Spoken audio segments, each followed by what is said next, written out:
আজি 18 দিনত ভৰি দিছে আৰু এয়া ব্ৰুডিং দুটা কৰা হৈছিলে, দুটা ভাগ কৰা হৈছিলে।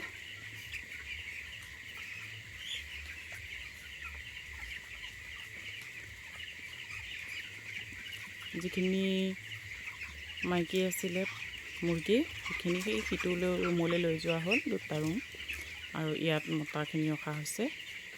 আৰু এটা ৰুম আছে, সেইটোলৈ অহা কাইলৈ সৰু সৰু যিখিনি আছে সেইটো ৰুমলৈ লৈ যোৱা হ'ব।